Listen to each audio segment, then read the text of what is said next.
Welcome back to my channel learners buddy. നാം ഇപ്പോൾ പഠിക്കുവാൻ പോകുന്നത് NCERT സിലബസിലെ 6ാം ക്ലാസ്സിലെ നീം ബാബ എന്ന പാഠമാണ്. ഇതിൻ്റെ രണ്ടാമത്തെ പാർട്ടാണ്. ഈ പാർട്ട് കാണുന്നവർ ആദ്യത്തെ പാർട്ട് കൂടി കണ്ടിട്ട് വേണം ഈ പാർട്ട് കാണുവാനായിട്ട്. നമുക്ക് നമ്മുടെ ക്ലാസ്സിലേക്ക് പോകാം. ലെറ്റസ് നോ അവർ നീം. നമുക്ക് നമ്മുടെ നീമിനെ പറ്റി മനസ്സിലാക്കാം. കോമൺ നെയിം നീം എന്നാണ്. ഇതിൻ്റെ കോമൺ നെയിം, പൊതുവായ സാധാരണ പറയുന്ന നീം എന്ന പേര്. ആ പേര് ഇറാനിയൻസ് നൽകിയതാണ്. Period of birth millions of years. Period of birth പറയുന്നത് മില്യൺസ് ഓഫ് ഇയേഴ്സുകൾ, ദശലക്ഷക്കണക്കിന് വർഷങ്ങൾക്ക് മുമ്പാണ് ഉണ്ടായത്. Born at north India or Myanmar. North ഇന്ത്യയിലോ മ്യാൻമറിലോ ആണ് അത് ആദ്യമുണ്ടായത്. കോമൺ നെയിംസ്, മറ്റ് കോമൺ നെയിംസ് ഏതാണ്? നീമ ഉണ്ട്, നിംബാക്ക ഉണ്ട്, നിംബ ഉണ്ട്, നിംബെ, നീം എന്നീ പേരുകളുണ്ട്. Name given by scientist, bitter grace of God, nature's gift to men, cleanliness, parting tree. Names given by others, മറ്റുള്ളവർ നൽകിയ പേരുകൾ: arishta, Nimba, നിംബാക്ക, ലീംബ, നിം, നിംബോ മോണ്ട്, നിംബെ, നിമോ. Then they are found in countries of Asia, Africa and America, or in some parts of America എന്ന് എഴുതിയാലും മതി. Amber പറയുകയാണ്, I know that people clean teeth. എനിക്കറിയാം ആൾക്കാർ പല്ല് തേക്കുന്നു. വിത്ത് യുവർ ടിക്സ്, അങ്ങയുടെ ചില്ലക്കമ്പുകൾ കൊണ്ട്. And protect clothes with your leaves. അങ്ങയുടെ ഇലകൾ കൊണ്ട് ആളുകൾ അവരുടെ വസ്ത്രങ്ങൾക്ക് പ്രൊട്ടക്റ്റ് ചെയ്യും. അതെങ്ങനെയാണ്? അവരുടെ അലമാരിക്കകത്ത് ഈ പറയുന്ന വസ്ത്രങ്ങൾ വയ്ക്കുന്ന അലമാരിയിൽ ഇതിൻ്റെ ഇലകൾ പറിച്ചിടും. അങ്ങനെയാണ് മറ്റ് ജന്തുക്കളൊന്നും ഇരട്ടവാലിനൊന്നും കയറാതെ ഈ പറയുന്ന വസ്ത്രങ്ങളെ സൂക്ഷിക്കുന്നത്, കേട്ടോ. And they protect their clothes with your leaves. Some days back, കുറച്ച് നാൾ മുമ്പേ, when my brother had measles, എൻ്റെ സഹോദരൻ 5ാം പനി ഉണ്ടായപ്പം, the doctor told us to put neem leaves on his bed. Doctor പറഞ്ഞു നീമിൻ്റെ ഇല ബെഡിലൊക്കെ ഇടണമെന്ന്. And make him lie on them. അവനെ ആ പറയുന്ന ഇലയുടെ മുകളിൽ കിടത്തിയാൽ മതി. Can you explain why? അതെന്തുകൊണ്ടാണെന്ന് പറയാമോ? ഇതാ കാര്യം. അതിൻ്റെ ഇലകൾക്ക് ആൻറ്റി ഇച്ചിങ് പവറുണ്ട്, ആൻറ്റി അലർജിക് പവറുണ്ട്. അതുകൊണ്ടാണ്. നീം ബാബ. The doctors know that neem leaves have chemical properties that destroy germs. ജേംസിനെ നശിപ്പിക്കുന്ന പ്രോപ്പർട്ടീസൊക്കെ, കെമിക്കൽ പ്രോപ്പർട്ടീസ് നീമിനുണ്ടെന്ന് ഡോക്ടേഴ്സിന് അറിയാം. Measles causes itching all over the body. Measles ആണെങ്കിലോ ശരീരത്തെ മൊത്തത്തിൽ ചൊറിച്ചിലുണ്ടാക്കും. മീസിൽസ് എന്ന് പറഞ്ഞാൽ 5ാം പനി. 5ാം പനി ശരീരത്തിൽ മുഴുവൻ ചൊറിച്ചിലുണ്ടാക്കും.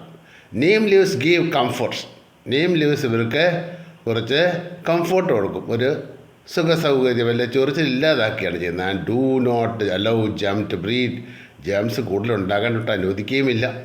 Neem leaves, bark, flowers, fruits and even roots can be use to make medicines. നീമിൻ്റെ ഇലയെ, തൊലിയെ, പൂക്കളെ, അതുപോലെ തന്നെ fruits and even roots can be use. Even roots, വേര് പോലും ഉപയോഗിക്കുന്നു. എന്തിനാണ് യൂസ് ചെയ്യുന്നത്? ടു മേക്ക് മെഡിസിൻസ്, മരുന്നുണ്ടാക്കാൻ. ടു ക്യൂർ മെനി ഡിസീസസ്, പല അസുഖങ്ങളും മാറാനായിട്ടുള്ള, കേട്ടോ, പല അസുഖങ്ങളും മാറാനായിട്ടുള്ള മരുന്നുണ്ടാക്കാനായിട്ട് ഈ നീം ട്രീയുടെ പല ഭാഗങ്ങളും ഉപയോഗിക്കുന്നുണ്ട്. ഈവൻ റൂട്ട്സ്, വേര് പോലും. Amber. Yes, I once had a cough. എനിക്ക് ഒരു പ്രാവശ്യം കഫമുണ്ടായി. And I could not breathe properly. എനിക്ക് ശരിക്കും പറഞ്ഞാൽ നന്നായി ശ്വസിക്കാനായില്ല. My grandmother cured me. എൻ്റെ വല്യമ്മ എന്നെ സുഖപ്പെടുത്തി. With a medicine made from the neem bark. നീമിൻ്റെ തൊലിയിൽ നിന്നുണ്ടാക്കിയ ഒരു തരം മരുന്നുകൊണ്ട്. Grandmother cured me. And when my father had itching in the eyes. എൻ്റെ അച്ഛനെ കണ്ണിൽ ചൊറിച്ചിലുണ്ടായപ്പോഴേ ഷീ പ്രിപ്പയർഡ് എ കാജൽ. അമ്മയൊരു കൺമഷി ഉണ്ടാക്കി. From the neem flowers. അതിൽ നിന്നുണ്ടാക്കിയത് നീമിൻ്റെ പൂക്കളിൽ നിന്ന്. Which cured him. അത് അദ്ദേഹത്തെ സുഖപ്പെടുത്തി. Neem Baba. Oh little Amber, you know so much. നിനക്ക് ഒരുപാട് കാര്യങ്ങൾ അറിയാമല്ലോ. Remember these remedies are to be used only by people who are well trained. Remember these remedies. ഈ റെമഡീസൊക്കെ അല്ല, can be used only by people who are well trained. വളരെ trained ആയിരിക്കുന്ന ആൾക്കാരെ ചെയ്യാവൂ. And have a lot of experience. അതിന് നല്ലൊരു പരിശീലനവും വേണം, നല്ലൊരു പരിചയവും വേണം. Amber yes I will. എനിക്കറിയാം. ടെൽ മീ നീം ബാബ, പറയൂ. Is there any use of neem for the farmers. ഈ നീം ട്രീ കൊണ്ട് ഫാർമേഴ്സിലെ കൃഷിക്കാർക്ക് എന്തെങ്കിലും ഗുണമുണ്ടോ? Neem Baba yes. If the powder of the neem seeds is mixed with water. നീമിൻ്റെ കാ പൊടിച്ചത് വെള്ളത്തിൽ കലക്കി and spread on plants and trees. അത് മരങ്ങളിലൊക്കെ ഒന്ന് തളിക്കുകയാണെങ്കിൽ then locust don't eat dum. അങ്ങനെയാണെങ്കിൽ വെട്ടുക്കിളി ഇവയെ തിന്ന് നശിപ്പിക്കില്ല. ലോക്കസ്റ്റ് എന്താ? ഈ ലോക്കസ്റ്റ് പച്ചക്കുതിര പോലെ തരം ജീവിയാണ് ലോക്കസ്റ്റ്. അത് ആയിരക്കണക്കിന് ഒന്നിച്ച് വന്നിരുന്ന് വിളവുകൾ നശിപ്പിക്കും. അങ്ങനെയുള്ള ലോക്കസ്റ്റുകളൊന്നും വന്ന് ചെടി നശിപ്പിക്കില്ല.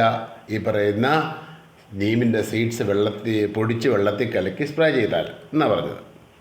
If it is used in rice fields, ഇത് നെൽവയലുകൾ ഉപയോഗിച്ചാലേ, വേർ വാട്ടർ റിമെയിൻ സ്റ്റാൻഡിങ്, വെള്ളം കെട്ടിക്കിടക്കുന്ന നെല്ലിൻ്റെ വയലിൽ ഉപയോഗിച്ചാൽ ഇറ്റ് സ്റ്റോപ്സ് മസ്കിറ്റോ ബ്രീഡിങ്. അത് മസ്കിറ്റോ ബ്രീഡിങ് ഇല്ലാതാക്കും. മസ്കിറ്റോയുടെ വളർച്ച തടയും, പെരുകൽ തടയും. And helps to increase crop yield. അത് മാത്രമല്ല, അത് ക്രോപ്പിൻ്റെ ഈൽഡ് വർദ്ധിപ്പിക്കുകയും ചെയ്യും. വിളവിൻ്റെ വർധന ഉണ്ടാക്കും. It also saves the crop from termites. അത് ചിതലുകളിൽ നിന്നും ക്രോപ്പിനെ രക്ഷിക്കും. Which eats roots of the ക്രോപ്പിൻ്റെ ഒക്കെ വേര് ചിതൽ തിന്നും. അത് ഒഴിവാക്കാൻ സാധിക്കും. And it also stops breeding of other insects that eats crops. വിളവ് തിന്ന് നശിപ്പിക്കുന്ന മറ്റ് ജീവജാലങ്ങളുടെ വംശവർദ്ധനവും തടയും. That means if we put powder of neem seeds in stagnant water, കെട്ടിക്കിടക്കുന്ന വെള്ളത്തിലേ ഇതിൻ്റെ കായുടെ പൊടി വെള്ളത്തിൽ കലക്കി തളിക്കുകയാണെങ്കിൽ, കായ പൊടിച്ച് വെള്ളത്തിൽ കലക്കി തളിക്കുകയാണെങ്കിൽ, എവിടെയാ? അറൗണ്ട് അവർ ഹോംസ്, വീടിൻ്റെയൊക്കെ ചുറ്റും കെട്ടിക്കിടക്കുന്ന വെള്ളത്തിൽ ഇതിൻ്റെ കാപൊടിച്ച് വെള്ളത്തിൽ കലക്കി സ്പ്രേ ചെയ്താൽ mosquitoes don't breed in them. Mosquitoes അവയുടെ വംശവർദ്ധനവും നടത്തില്ല. This must be cost effective method. ഇതൊരു ചിലവ് കുറഞ്ഞ, കോസ്റ്റ് എഫക്റ്റീവാണ്, ചിലവ് കുറഞ്ഞ മെത്തേഡാണ് to stop mosquito from breeding. മസ്കിറ്റോയുടെ വംശവർദ്ധനവും തടയാനുള്ള ചിലവ് കുറഞ്ഞ ഒരു വഴിയാണിത്. Please tell me other use of neem in our daily life. നീമിൻ്റെ മറ്റ് ഉപയോഗങ്ങളും പറയുക നമ്മുടെ നിത്യജീവിതത്തിലെ. നീം ബാബ പറഞ്ഞു, of course people save the stored grain from insects by adding Neem seed powder in dum. People save there stored grains. അവരുടെ ധാന്യങ്ങളൊക്കെ വീട്ടിൽ സ്റ്റോർ ചെയ്തിരിക്കുന്നത്, നെല്ലൊക്കെ പത്തായപ്പരെ കൊണ്ടിട്ടിരിക്കുന്നത്, അത് ഇൻസെക്റ്റ് എടുത്ത് തിന്നാതിരിക്കാനായിട്ട് അവരെന്ത് ചെയ്യും? They add neem seeds powder in them. നീമിൻ്റെ കാ പൊടിച്ചതിൻ്റെ അകത്തിടും. Neem oil is also use to make soaps and toothpaste. സോപ്പും ടൂത്ത് പേസ്റ്റും ഉണ്ടാക്കാനായിട്ട് വേപ്പെണ്ണ ഉപയോഗിക്കുന്നുണ്ട്. Furniture made from neem woods. Furniture എന്ത് ചെയ്യുന്നു? നീം വുഡ്സിൽ നിന്ന് ഉണ്ടാക്കിയെടുക്കുന്നുണ്ട്. It is not even eaten by termites. അതോട്ട് ചെതൽ തിന്നുകയുമില്ല. Neem also purifies the air. Neem എന്ത് ചെയ്യുന്നു? അത് വായുവിനെ ശുദ്ധീകരിക്കുന്നു. There are many qualities. പല ക്വാളിറ്റീസും ഉണ്ട്. Yet to be discovered. ഇനിയും കണ്ടുപിടിക്കാനുള്ള പല കാര്യങ്ങളുമുണ്ട്. Will you discover them when you grow up? നിങ്ങൾ വളർന്നു കഴിയുമ്പോഴേ ഇതൊക്കെ ഒന്ന് കണ്ടുപിടിക്കണം കേട്ടോ. അത് കണ്ടുപിടിക്കുകയല്ലേ എന്നാണ് ചോദിക്കുന്നത്. Will you discover them when you grow up? വളർന്നു കഴിയുമ്പോൾ അതൊക്കെ ഒന്ന് കണ്ടുപിടിക്കുകയല്ലേ എന്നാണ് നീം ബാബ ചോദിക്കുന്നത്. Amber yes Neem Baba I will. Amber പറയുകയാണ്, യേസ് നീം ബാബ, ശരി നീം ബാബ, ഞാൻ കണ്ടുപിടിച്ചോളാം. I will. Thank you for your time today. ഇന്ന് അങ്ങയുടെ സമയത്തിന് നന്ദി. നീം ബാബ പറയുകയാണ്, Neem Baba bless you my child. അനുഗ്രഹിക്കട്ടെ എൻ്റെ കുട്ടി. ബ്ലസ് യു, നീ അനുഗ്രഹിക്കപ്പെട്ടെ എൻ്റെ കുട്ടി. അഡാപ്റ്റഡ് ഫ്രം നീം ബാബ. നീം ബാബ എന്ന ബുക്കിൽ നിന്ന് എടുത്തിട്ടുള്ളതാണ്. ബൈ എസ്.ഐ. ഫറൂഖി. എസ്.ഐ. ഫറൂഖിയാണ് ഇത് എഴുതിയത് കേട്ടോ. ഈ ക്ലാസ് നിങ്ങൾക്ക് ഇഷ്ടമായെങ്കിൽ നിങ്ങൾ ലൈക്ക് ചെയ്യുക, ഷെയർ ചെയ്യുക, സബ്സ്ക്രൈബ് ചെയ്യുക.